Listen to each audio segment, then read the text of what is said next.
हरे कृष्णा मित्रों, कंधे पे कपड़े का धान लादे और हाट बाजार जाने की तैयारी करते हुए नामदेव जी से पत्नी ने कहा, भगत जी, आज घर में खाने को कुछ भी नहीं है। आटा, नमक, दाल, चावल, गुड़ और शक्कर सब खत्म हो गए हैं। शाम को बाजार से आते हुए घर के लिए राशन का सामान लेते आइएगा।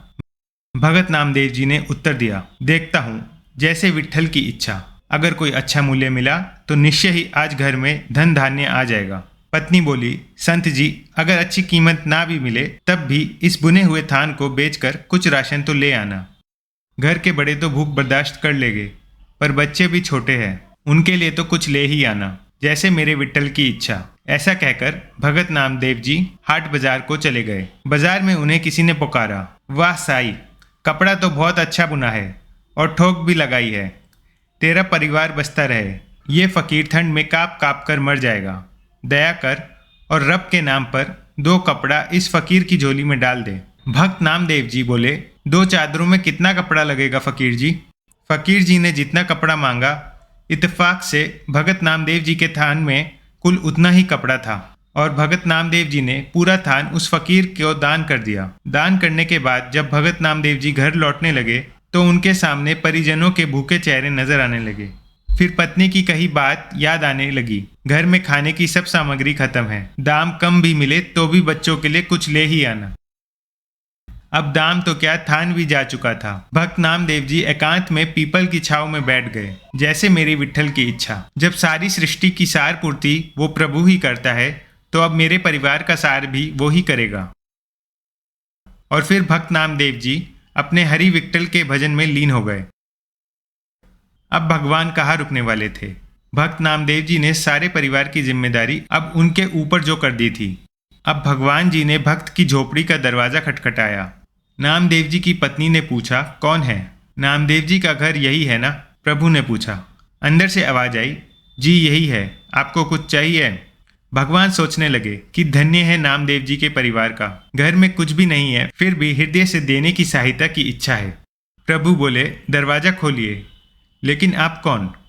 भगवान जी ने कहा, सेवक की क्या पहचान होती है भक्तानी?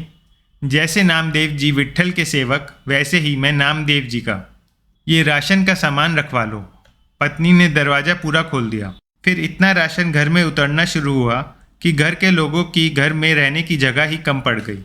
इतना सामान नामदेव जी ने भेजा है, मुझे नहीं लगता, पत्नी ने पूछा। भगवान ने कहा, हाँ भक्तानी, आज नामदेव जी का थान सच्ची सरकार ने खरीदा है।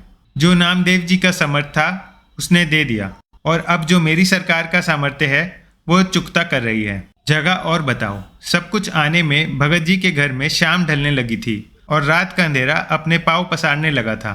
सामान रखते रखते पत्नी थक चुकी थी। बच्चे घर में अमीरी आते देख खुश थे। वह कभी बोरे से शक्कर निकाल कर खाते और कभी गुड़। कभी मेवे देखकर मन ललचाते और झोली भर भर कर मेवे लेकर बैठ जाते। उनके बाल मन अभी तक तृप्त नहीं हुए थे। भक्त नामदेव जी अभी तक घर नहीं आए थे, पर सामान आना लगातार जारी था। आखिर पत्नी ने हाथ जोड़कर कहा, सेवक जी, अब बाकी का सामान संत जी के आने के बाद ही आप ले आना। हमें उन्हें ढूंढने जाना है, क्योंकि वो अभी तक घर नहीं आए हैं।